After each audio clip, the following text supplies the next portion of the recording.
Hello, and I'm so glad that you're joining me on my garden walk today. We'll start off and look at this citrus plant. So we still don't know what it is, but I'm hoping that once the fruit matures, we'll be able to figure out what we have. I should do a little survey and see, do you think it's a lemon, a lime, a grapefruit, or perhaps a mandarin orange? I have no idea. I'm guessing it's either in the orange or mandarin family, but we'll have to wait and see if the fruit matures. I love seeing the flowers starting to bloom. The soil is really poor, so I've been working on amending it, and I'm already seeing some results this year that are better than the last 2 years. But it does take time to heal soil and to nurture the soil to be able to grow some good plants. Some of the things I've done is adding compost tea, composted mulch, and worm castings.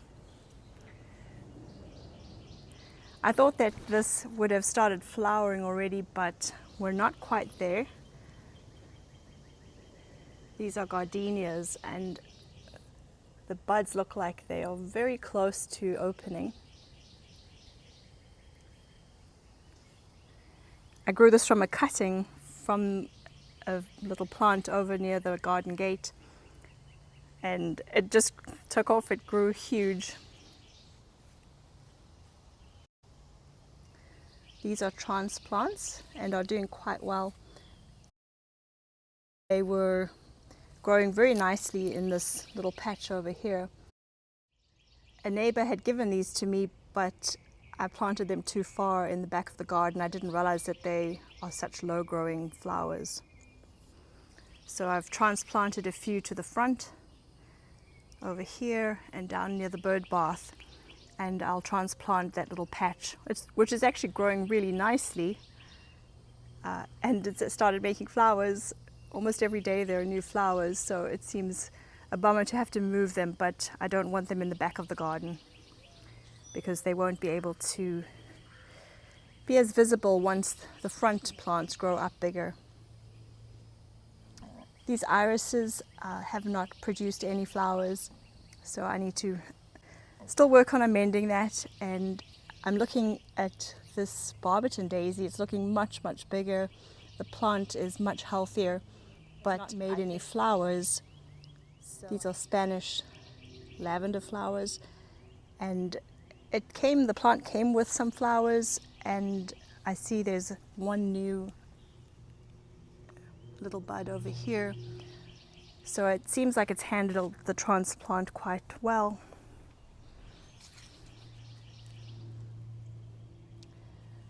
This was right in the middle of these two plants, so I've transplanted it. It's a lupin, and I grew that from seed this spring. I've actually had a chair in front of it just to block the main sun, so I just put a garden chair in front of it during the daytime just so that it doesn't overheat too much. And this is another lupin. It's growing really nicely. I transplanted it from my veggie bed where I'd planted the seeds, and I thought that they'd probably get a lot more attention if they're in the veggie patch instead of in the flower bed, because I know I always water the veggies and check on those every day, but sometimes when plants are in the backyard garden, they get forgotten. Just by accident, just because there's a lot more to look at.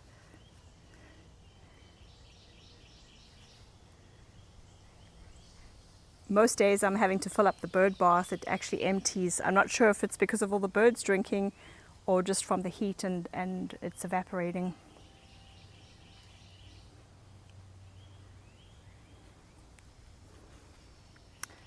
These are the first flowers of this basil. I wish you could smell it. It's really fantastic. It's an African blue basil.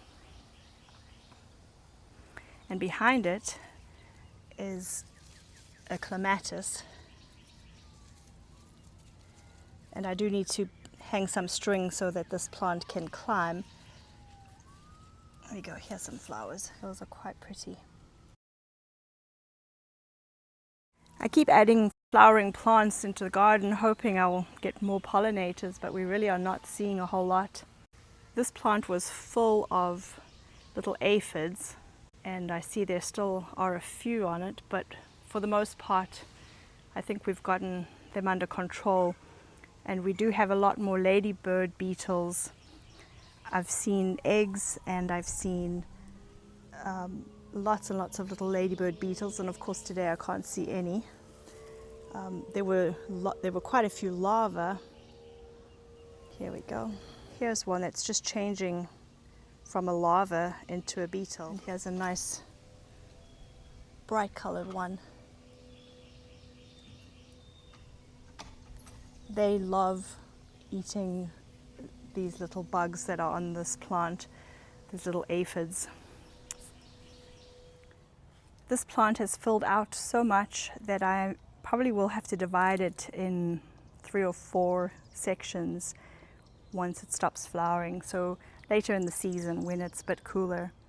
And the reason for that is all the plants behind are getting kind of lost. So there's another Barberton daisy or gerbera. These are agapanthus and chrysanthemums. There's a rose bush which is not doing really well back there, and some bulbinella, a Lenten rose. So those are all kind of lost in this area, and I think that this is actually,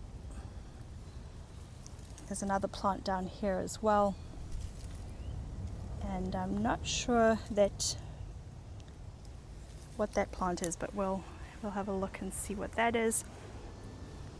So these plants are all getting kind of buried and lost back here.